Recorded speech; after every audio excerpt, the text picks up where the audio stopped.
Dios es alto, eres todo para mí, tu creación canta de ti, yo te exalto. Dios es alto, te exalto, Cristo mi Rey. Fuerte Dios, consolador, oh príncipe de paz. Gran Señor, vencedor,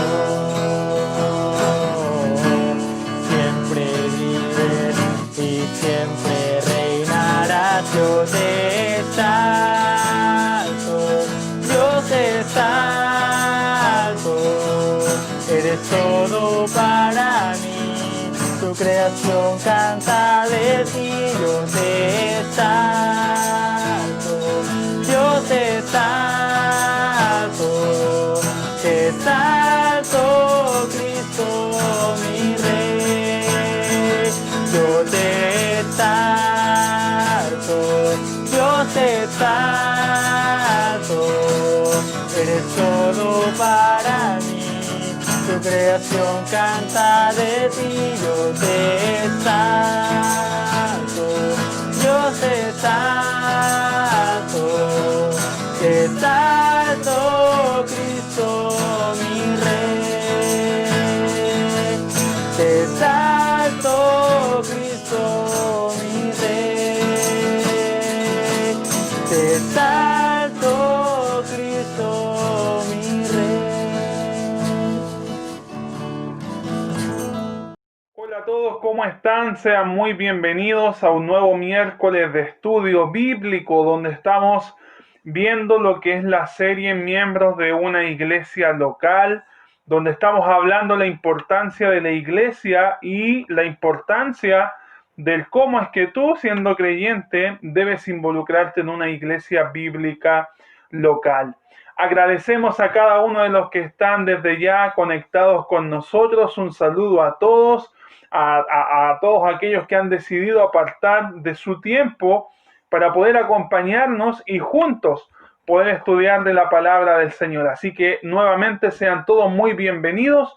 Queremos que sean absolutamente bendecidos y que el día de hoy a través de este estudio puedan aprender muchísimo más y ser desafiados a entender la gran responsabilidad y también privilegio el cual nos enseña la Biblia de poder ser parte de una iglesia. Y el día de hoy, hermanos, vamos a estar estudiando el siguiente tema: la iglesia, un cuerpo diverso pero unido. La iglesia, un cuerpo diverso pero unido. Hermanos, la verdad de todo esto es que la iglesia, o la verdad de la iglesia, es una verdad maravillosa. Al hablar de iglesia, a pesar de que muchos hoy en día puedan cuestionar, la verdad es que hablar de este cuerpo es maravilloso. ¿Por qué? Porque la iglesia se compone de personas y personas que han sido unidas en un mismo cuerpo. Cuando hablamos de iglesia, estamos hablando de un cuerpo que Dios ha creado en Cristo Jesús. Un cuerpo que ha sido creado, un nuevo pueblo que ha sido creado, una familia, un templo espiritual, todo creado a través de Cristo Jesús. Por lo tanto, ser miembro de una iglesia bíblica es un deber, pero también viene a ser un gran privilegio. Si has estado viendo la iglesia como una carga más en tu vida, estás muy equivocado según lo que enseña la Biblia. La Biblia nos ofrece y nos enseña que es un privilegio poder ser parte de una iglesia que nos pueda conducir en nuestra vida espiritual. La Biblia, hermanos, nos enseña que la iglesia es un cuerpo unido, cuya unidad ha sido formada principalmente por la persona de Jesucristo. Sin embargo, la misma Biblia nos viene a enseñar que a pesar de que a través de Cristo este cuerpo ha sido formado en unidad, aún así debemos ser intencionales en vivir y en expresar esta unidad. Es similar a lo del matrimonio. Así como en el matrimonio, esta unidad ha sido formada por Dios, este vínculo sagrado ha sido formado en lo que conocemos como una sola carne. Aún así, eso requiere que ambos cónyuges estén continuamente trabajando para permanecer unidos. Lamentablemente, hoy muchos matrimonios quiebran precisamente por este punto, por no estar trabajando en lo que es la unidad y fortaleciendo esa unidad.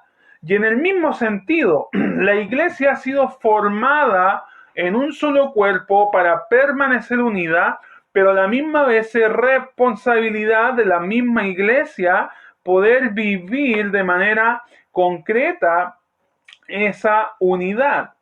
Por eso, hermanos, no puedes ser miembro de una iglesia y a la misma vez estar viviendo separado de ella, ya sea sin congregarte o sin tener comunión con tus hermanos. Has sido llamado a la unidad a través de Jesucristo. Y la verdad es que Cristo nunca formó ermitaños, ni tampoco formó discípulos completamente independientes de los demás. Vemos aquí, hermanos, que la unidad en la iglesia es característica de lo que el mismo Señor Jesucristo ha formado. Por lo tanto, es deber de los creyentes trabajar juntos y también trabajar para preservar y fortalecer esa unidad, la cual ha sido llamada a vivir. Los creyentes somos uno en Cristo, pero debemos también aprender a vivir a la luz de esa realidad. Y es por eso que vamos a responder y veremos el día de hoy 3 principios y vamos a responder a la pregunta: ¿cómo se expresa el cuerpo de Cristo en la tierra? Bueno, vamos a responder a través de tres principios. El primero, el cuerpo de Cristo se expresa, punto número 1, la iglesia se expresa en unidad. La iglesia siempre ha de expresarse en unidad. Quiero que me acompañes a Efesios 4. Vamos a estar leyendo muchos pasajes de este capítulo. Y mira lo que dice del verso 1 al versículo 3. Mira lo que enseña Pablo aquí a la iglesia de Éfeso. Yo pues, preso en el Señor, os ruego que andéis como es digno de la vocación con que fuisteis llamados, con toda humildad y mansedumbre, soportándoos con paciencia los unos a los otros en amor. ¿Cómo podremos soportarnos los unos a los otros? Verso 3. Solícitos en guardar la unidad del Espíritu en el vínculo de la paz. Pablo les está diciendo, si van a ser solícitos en su vida, si van a estar trabajando por algo, que en lo posible, dentro de lo que es la comunión con otros, que sea en que se mantengan en unidad, en guardar la unidad del Espíritu en el vínculo de la paz. Hermanos, para poder entender un poco este pasaje, el cual ofrece el apóstol Pablo aquí en el capítulo 4, debemos entender algo muy interesante de esta carta, hablando del libro de Efesios.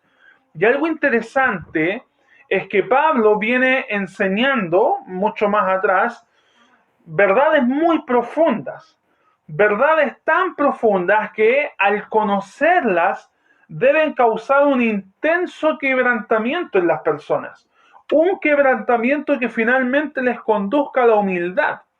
Por ejemplo, en el capítulo 2, Pablo está enseñando que nosotros, los creyentes de esa época y también nosotros, en un tiempo pasado, estuvimos muertos en nuestros delitos y pecados. Pablo nos enseña que en un tiempo pasado, mientras estábamos en una condición espiritual de muertos, estábamos también siguiendo las corrientes de este mundo. Y peor aún, no solo siguiendo las corrientes de este mundo, sino que también teníamos a un Dios, al Dios de este siglo. Y seguíamos al padre de las mentiras. Pero también, hermanos, Pablo después les enseña que estos mismos que estaban muertos en delitos y en pecados, ahora han sido salvados por gracia. Y qué memorables pasajes, Efesios 2, verso 8, 9, 10, donde habla que que hemos llegado a la salvación a través de la gracia, por medio de la fe, sin ninguna mísera pizca de obras, todo a través del Señor Jesucristo. Hemos alcanzado nuestra ciudadanía celestial, hemos alcanzado la reconciliación, somos perdonados, somos redimidos, somos salvos, somos justificados, santificados, todo a través de la persona de Jesucristo. Por lo tanto, los lectores de esta carta que están viendo cuál era la realidad de la vida pasada, muertos al pecado y ahora salvos por gracia, los lectores de esta carta debían entonces entender que eran absolutos merecedores del juicio de Dios. Debían entender que no merecían nada. Debían entender que debían ser castigados ya que eran culpables de pecado y por lo tanto se manifestaban en rebelión directa contra Dios y como rebeldes contra Dios merecían juicio. Sin embargo, solo por gracia es que tienen lo que tienen. Solo por gracia es que están donde están. Solo por gracia es que gozan de lo que ahora como iglesia están gozando. Y es una realidad no muy distinta a la de hoy. Tú y yo, hermanos, teníamos una sentencia de muerte. Cristo vino a nuestro encuentro. Por gracia nos salvó. Y ahora, hermanos, tenemos el gozo de poder tener múltiples bendiciones espirituales sin merecerlos, solo por gracia. Por lo tanto, ¿por qué te explico todo esto? ¿Cómo debe ser la reacción de la persona que sepa esta verdad?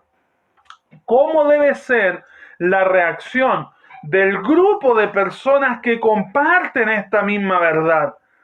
Y la verdad es que esto nos debiese llevar a ser menos orgullosos, nos debiese llevar a ser menos rencorosos, menos vengativos e incluso procurar la unidad entre los mismos que hemos sido salvados por gracia.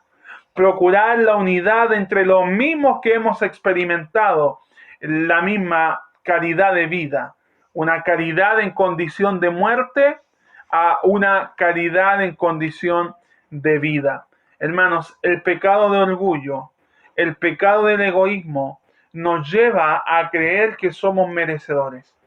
Nos lleva a creer que merecemos bendiciones. Nos lleva a creer que somos dignos de mucho, cuando en realidad no es así, hermanos. Este pecado, el de orgullo y de egoísmo, nos lleva a creer que merecemos el trato digno de todos. Y la verdad, si no es así, entonces yo soy amo y señor de poder escoger quiénes podrán estar en mi lista de amigos. No es así, hermanos. Conociendo esta doctrina bíblica, vas a darte cuenta que eres inmerecedor de nada, inmerecedor de nada y que todo lo que tienes es por gracia. Un escritor escribió lo siguiente: una persona humilde no va por la vida reclamando que los demás lo traten de cierto modo, porque él posee una correcta evaluación de sí mismo. Él sabe quién es y cómo y lo que es a través de Cristo. Él puede soportar a los demás en amor, con toda humildad, mansedumbre y paciencia. Este hombre sabe que merece el infierno y que Dios ha sido sorprendentemente paciente y bondadoso con él. Por eso entonces puede ser paciente, manso y humilde también con los demás. Hermanos, si te das cuenta, la correcta unidad en la iglesia se sostiene de una correcta doctrina en la iglesia. Lo repito, una correcta humildad en la iglesia se sostiene, se sustenta de una correcta doctrina en la misma iglesia. Si la gente de la iglesia ignora que merecen nada y que son merecedores incluso del infierno, entonces buscarán ser servidos continuamente.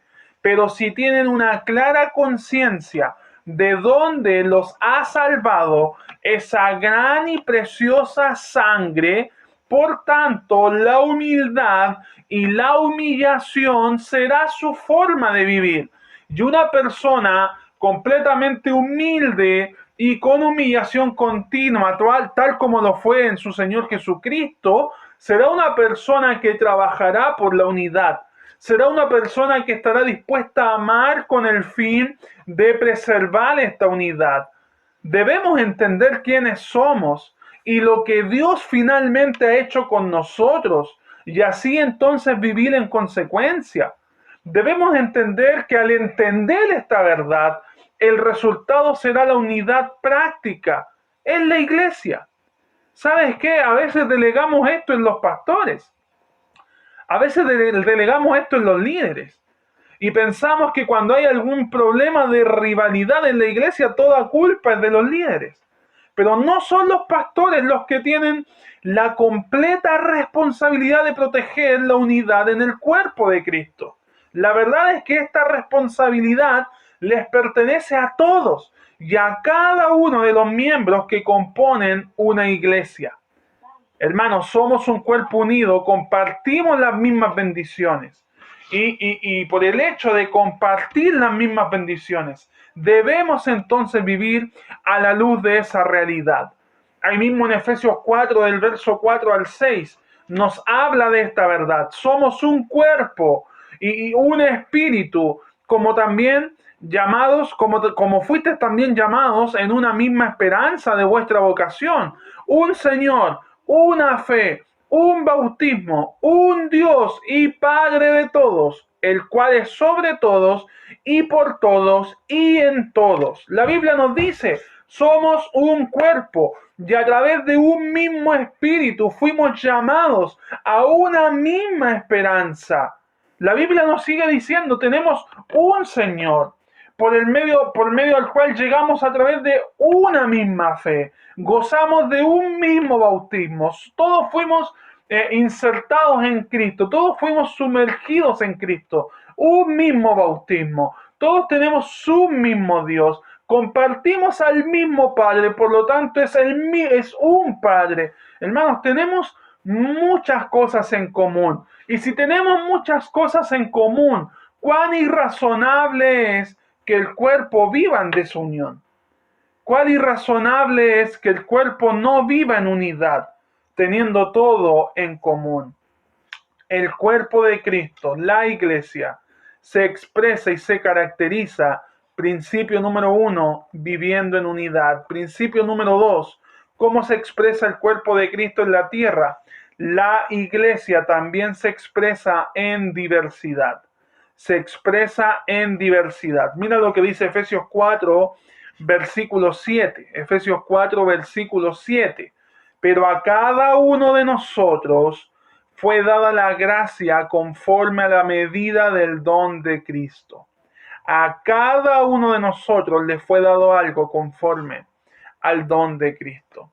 Este texto nos muestra muy claramente que cada miembro del cuerpo es útil, pero funciona de manera diferente.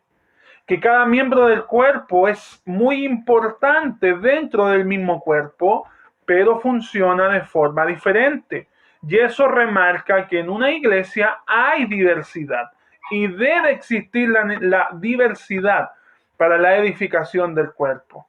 Hermanos, para poder servir los unos a los otros, lo que ha hecho el Espíritu Santo es que en este cuerpo que Él mismo formó, Él insertó personas creyentes con diferencias entre ellos mismos según la misma gracia que nos ha sido dada a través del mismo Espíritu Santo.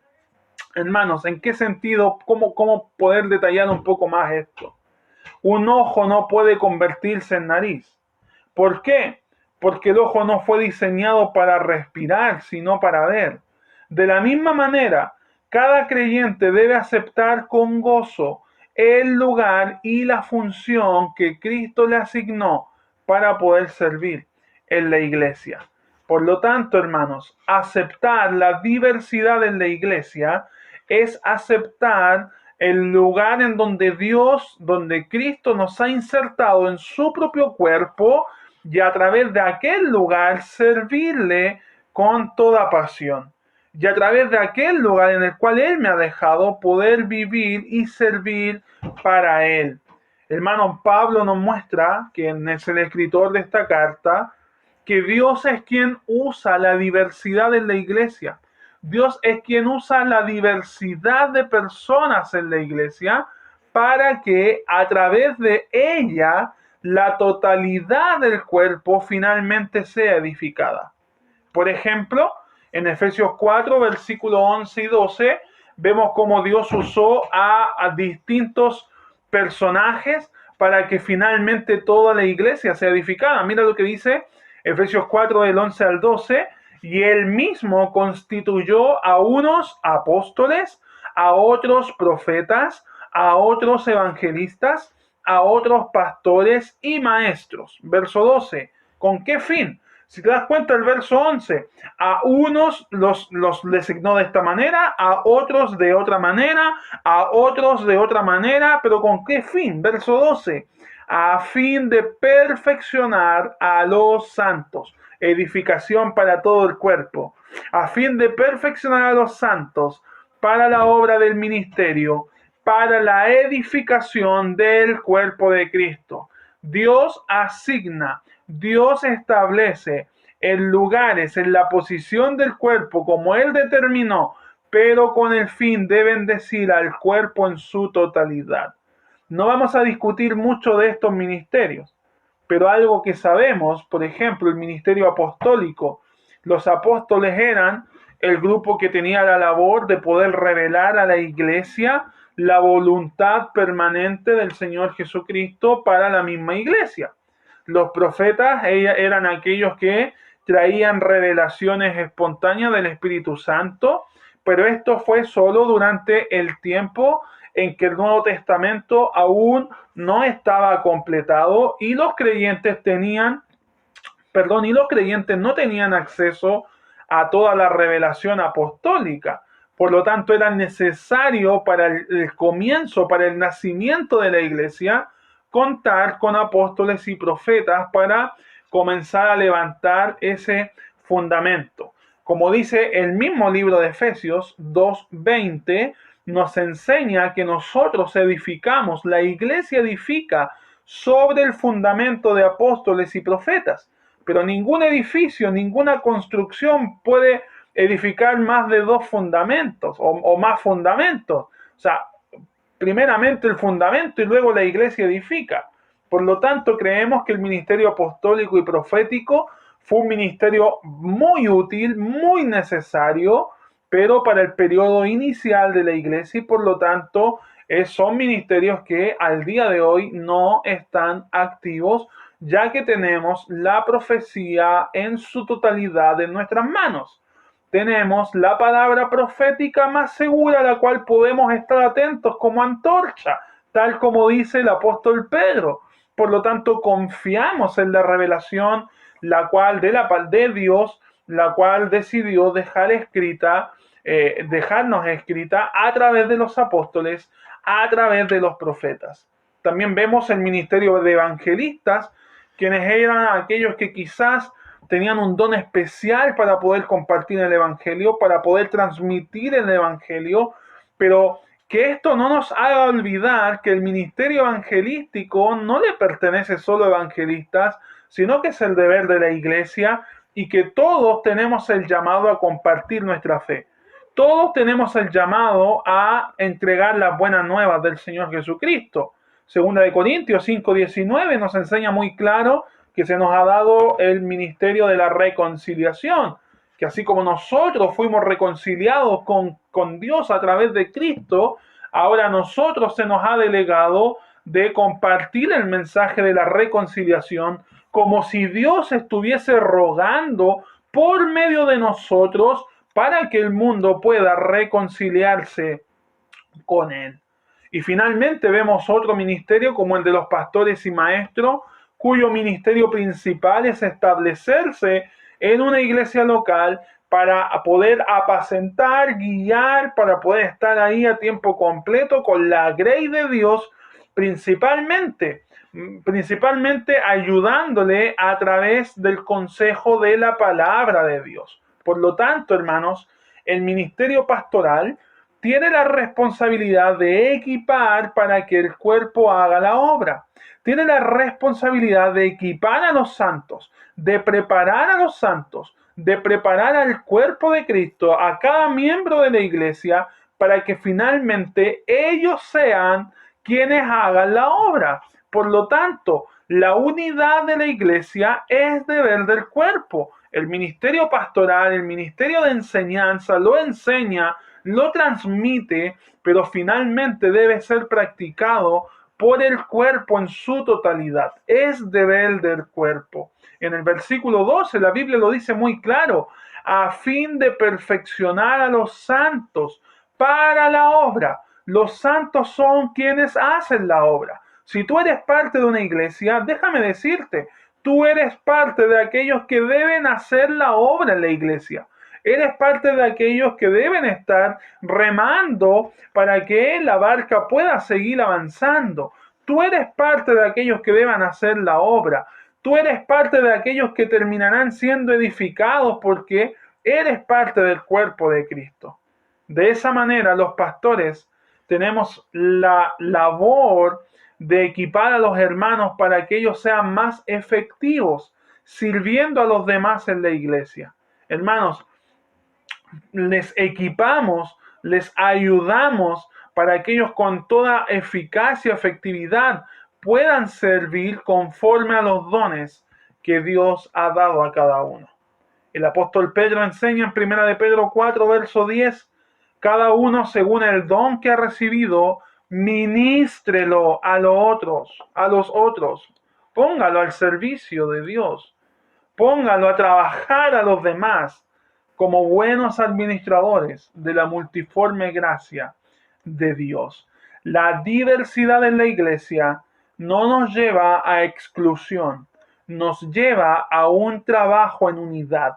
La diversidad de la iglesia nos lleva a entender que nos necesitamos unos de otros, La diversidad nos lleva a entender que la iglesia podrá tener múltiples diferencias, pero aún de todas nuestras diferencias debemos seguir trabajando en unidad. Y tercer y último principio, ¿cómo se expresa el cuerpo de Cristo en la tierra? Tercer y último principio, la iglesia se expresa en crecimiento. Entonces, resumiendo, principio número 1, la iglesia se expresa en unidad. Principio número 2, la iglesia se expresa en diversidad a través de los distintos dones que podamos tener, nos ayudamos unos a otros, pero también se expresa en crecimiento. La iglesia debe crecer. La iglesia debe crecer en profundidad. Mira lo que dice el verso 13 y verso 14, ya habiendo leído los pasajes anteriores donde Cristo estableció distintos líderes con el fin de perfeccionar a los santos para la obra. Y mira lo que dice el verso 13, hasta que todos lleguemos, ojo, todos, no algunos, hasta que todos lleguemos a la unidad de la fe y del conocimiento del Hijo de Dios, a un varón perfecto, a la medida de la estatura de la plenitud de Cristo. ¿Cuál debe ser nuestra meta? Seguimos avanzando como iglesia para crecer al punto en que nos acerquemos a la medida de la estatura de la plenitud de Cristo. Verso 14, para que ya no seamos niños fluctuantes, llevados por doquiera de todo viento de doctrina, por estratagema de hombres que para engañar emplean con astucia las artimañas del error. Podríamos haber sido insertados en el cuerpo en una posición de niños fluctuantes, pero si te quedas toda una vida como niño fluctuante en la iglesia, entonces no estás creciendo. Ya es momento de dar un salto, ya no eres niño fluctuante, ahora comienzas a ser una persona que se desarrolla, una persona que crece, una persona que comienza a desarrollar a mayor profundidad lo que se le está enseñando y lo que también va practicando. La meta de la iglesia en ese sentido no es el crecimiento numérico nada más, aunque no digo que sea importante, es importantísimo que gente llegue a la iglesia. es importantísimo. Se abren oportunidades para discipular, para evangelizar, para enseñar las cosas que el mismo Jesús pidió que se les enseñasen y que las guardaran. Pero la meta no es estrictamente el crecimiento numérico, sino que todos podamos seguir creciendo a la imagen de Cristo. Esa es la meta. Si vamos a partir con niños fluctuantes, no queremos terminar con niños fluctuantes. Si vamos a recibir niños fluctuantes, no queremos que sigan por años siendo niños fluctuantes. Debemos crecer en la palabra del Señor. Mira lo que dice el verso 15 y 16. Sino que siguiendo la verdad en amor, crezcamos en todo en aquel que es la cabeza, esto es Cristo. La responsabilidad de la iglesia, crecer en aquel que es la cabeza, en Cristo, de quien todo el cuerpo, bien concertado y unido entre sí, por todas las coyunturas que se ayudan mutuamente, según la actividad propia de cada miembro, recibe su crecimiento para ir edificándose en amor. Cuán importante es la actividad propia de cada miembro para que cada persona pueda crecer, para que la iglesia pueda crecer. ¿Te das cuenta cuán importante es el involucramiento de los hermanos? Y a través de ese involucramiento otros también pueden seguir creciendo. Qué hermoso es poder ver a una familia que ha sido discipulada, pero que ahora les vemos discipulando a otras familias. Qué hermoso es ver a un joven, a una jovencita siendo discipulada, pero ahora discipulando a otros jóvenes o a otras jovencitas. Son muestras de crecimiento espiritual y ayudamos también según la actividad propia de cada miembro que le ha sido dada para que otros también puedan crecer espiritualmente. Hermanos, es por causa de nuestra unión con Cristo que podemos crecer espiritualmente. Por eso la enseñanza de Jesús en Juan capítulo 15, donde Él mismo nos dice que Él es la vid y nosotros somos los pámpanos. Para poder nosotros producir frutos, debemos mantenernos apegados a la vid, apegados a nuestro Señor Jesucristo. Y todo entonces depende, nuestro crecimiento depende principalmente de nuestra comunión y de nuestra intimidad con nuestro Señor Jesucristo. Hermanos, el cuerpo crece cuando cada miembro transmite a los demás lo que recibe de Cristo. Nosotros crecemos apegados a Cristo, pero también cada uno se fortalece y va creciendo a la misma vez que vamos compartiendo lo que Cristo nos ha dado. Hermanos, cada miembro es colocado por Cristo en un lugar específico para realizar funciones específicas bajo el liderazgo de pastores que Él mismo ha provisto. A través de estos pastores o también maestros, como dice la enseñanza, como dice el texto, a través de estos líderes, Cristo provee el alimento de su palabra y de esta forma equipa a los creyentes para que funcionen en el lugar que Cristo finalmente les colocó y conforme a los dones que Cristo también les dio. Hermanos, esa es la medida en que cada miembro comunica a los demás lo que va recibiendo de Cristo, según la propia actividad de cada miembro, es que la iglesia crece, es que la iglesia también madura. Incluso la iglesia puede crecer, e incluso con miembros que no se consideren útiles. Incluso si tú piensas que no eres útil, si tú piensas que quizás tienes falta de capacidad o te miras realmente como un miembro inútil por tu debilidad, entonces no estás pensando bíblicamente. La Biblia nos enseña en 1 Corintios 12:22, antes bien los miembros del cuerpo que parecen más débiles son los más necesarios. Aún aquellos que no se consideren útiles podrán ser de mucha utilidad para el resto del cuerpo. Debemos ir creciendo en profundidad y nuestra principal importancia ha de ser un crecimiento en profundidad más que en numérico. Y en ese sentido queremos que la palabra de Dios siga, hermanos, instruyendo nuestra vida. que la palabra de Dios siga transformando nuestro corazón. Y procuramos y queremos ser fieles a la palabra de Dios para que nuestra vida crezca. Hermanos, hemos visto en todo este estudio que como creyente debes expresar el amor de Cristo a través de la unidad con otros creyentes. Hemos visto que debes servir a Cristo, pero ¿de qué manera? Sirviendo a otros y especialmente a tus hermanos en la fe. También vemos que debes crecer, debes madurar, debes desarrollarte como creyente en la palabra del Señor. Y mi pregunta es, ¿cómo podrás mantenerte unido? ¿Cómo podrás servir a Cristo y a la misma vez servir a los demás? ¿Y cómo podrás crecer si no tienes una iglesia? ¿Cómo podrás desarrollar esto que acabamos de estudiar?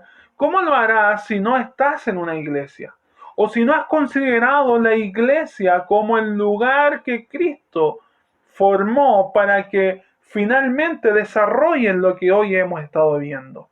¿Cómo lo harás si no tienes pastor en tu vida? ¿Cómo lo harás si no hay liderazgo bíblico? ¿Cómo lo harás si aún navegas por internet pensando que cualquier cosa podría nutrirte? ¿Cómo lo harás si no estás echando raíces en un lugar el cual puede ser de utilidad? Y hoy te animamos, si no tienes iglesia, si no tienes dónde congregarte, si no tienes con quién ser pastoreado, con quién ser ayudado para que puedas ser equipado para la obra, si no lo tienes, hoy queremos que tú seas parte de nosotros y nosotros ser parte de ti. Hoy queremos ayudarte, hoy queremos que puedas y evalúes la opción de poder incorporarte a nuestra iglesia. Con ese fin, el motivo de este estudio, miembros de una iglesia local, esta serie de estudios, para que puedas considerar el valor de lo que significa pertenecer a una iglesia local bíblica. Y probablemente tú estás viendo este mensaje y pertenezcas a una iglesia bíblica. Involúcrate en ella, involúcrate en ella. Tus hermanos necesitan tu involucramiento. El cuerpo de líderes necesita tu involucramiento. Y te invitamos a que el día de hoy pongas por obra y por práctica lo que precisamente hoy mismo hemos estudiado. Y finalmente, quizás estás viendo y no tengas seguridad de conocer a Cristo, no tengas seguridad de tenerle en tu corazón. Quizás hace un momento hablamos de aquellos que estaban muertos en delitos y pecados y tú consideras quizás que estás en esa posición actualmente. La verdad, tengo una mala noticia y a la vez buena. La mala noticia es que si continúas en ese estado, mereces un juicio el cual te lleva a una condena eterna, separado de Dios, a un castigo eterno, de eterno sufrimiento. Pero la buena noticia es que Cristo vino a morir por tus pecados. Él recibió tu condena. Él recibió a través de su muerte el castigo que tú debías merecer. Y puedes hallar salvación a través de Él. Tus pecados pueden ser perdonados hoy mismo a través de Él, en esta misma hora. Solo debes arrepentirte, reconocerlos y pedir al Señor que pueda perdonar tus pecados, recibir a Cristo en tu corazón. Queremos ayudarte y si tú quieres ser ayudado, contáctate con nosotros. Oramos al Señor. Padre, te damos gracias por este estudio y te pido, Señor, que sigas obrando grandemente a través de él para que nuestros hermanos sean animados y fortalecidos en ver la gran responsabilidad y privilegio de lo que significa pertenecer a una iglesia bíblica. Y también, Señor, si ha de haber alguien con dudas, si ha de haber alguien que no se ha estado congregando desde antes de la pandemia, o alguien, Señor, que la verdad no le ha hallado el peso de lo que significa pertenecer en unidad a un cuerpo como lo es la iglesia, que en esta hora pueda meditar, Señor, y pueda ponerlo en oración, para que también pueda comenzar a hacer tu voluntad y pueda así comenzar a ser equipado, edificado para hacer la obra tal como tu palabra lo enseña. Te damos gracias y te pido que sigas obrando. Y si ha de haber alguien con dudas respecto a su salvación, que en esta hora pueda arrepentirse de sus pecados, pedir perdón y pueda hallar salvación. Si ha de tener dudas, que también pueda contactarse. Dejamos todo en tus manos. En el nombre de Jesús. Amén.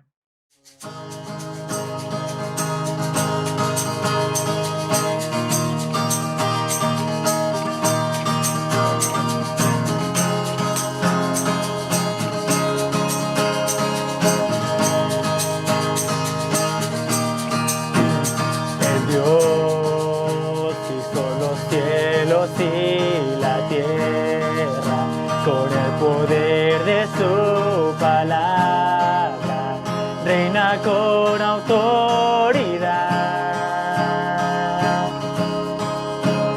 El Dios que aún los vientos le obedecen, una palabra es suficiente para los muertos levantar.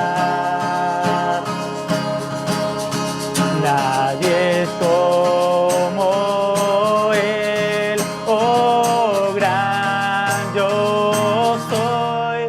Tú eres el Dios que adoramos, todopoderoso y soberano. Grande es misericordia y poder para salvar. Tú eres el Dios que adoramos, quien derrotó la muerte y el pecado. Glorioso Redentor y Rey, te adoramos. El Dios que descendió desde su trono para llevar sobre sus hombros nuestra culpa y transgresión.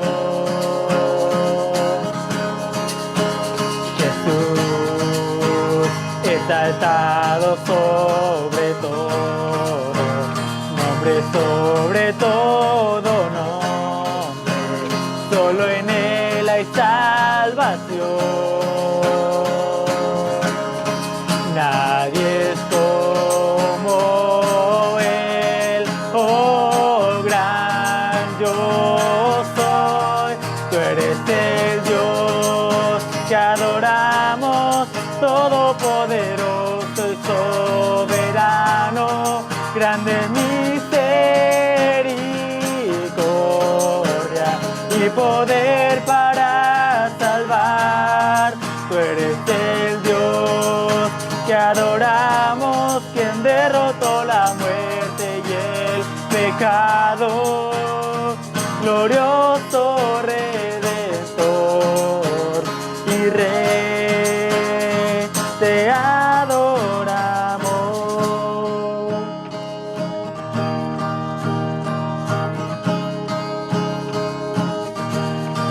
A Él sea la gloria y el poder, todo es de Él y para Él. A Él sea la gloria y el poder, todo es de Él y para Él. Tú eres el Dios que adoramos, todopoderoso y soberano. Grande misericordia y poder para salvar. Tú eres el Dios que adoramos, quien derrotó la muerte y el pecado. Glorioso Redentor y Rey, te adoramos.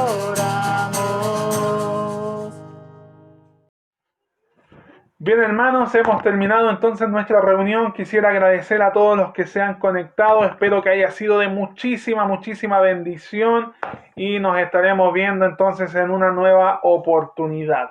Este domingo ya volvemos a nuestras reuniones normales, así que están todos invitados a poder participar. Y un pequeño recordatorio: acabamos de terminar nuestra conferencia de misiones y les vamos a compartir la promesa de fe, en cuyo enlace, donde usted puede poner, puede escribir y detallar con cuánto dinero usted quisiera comprometerse para lo que será el fondo de misiones, un aporte de dinero el cual va destinado a distintos misioneros que siguen haciendo la obra en otros lugares del mundo o del país.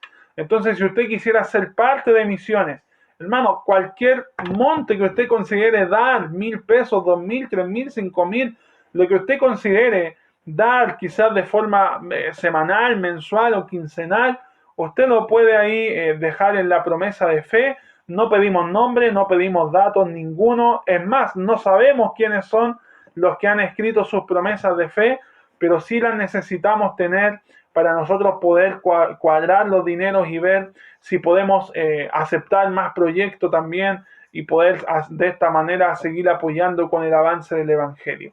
Les invito a que ingresen a la página, al link que hemos estado compartiendo. Usted solamente debe pinchar, ingresa, le aparece una nueva página y usted solamente debe completar los datos para finalmente ser parte de esta obra misionera. No significa que envíe inmediatamente el dinero, para nada. Solamente queremos obtener la información y así poder estar sacando algunas cuentas. Muchas gracias a todos y una nueva sorpresa pronto a ser compartida durante el fin de semana en nuestros cultos habituales. Que el Señor les bendiga.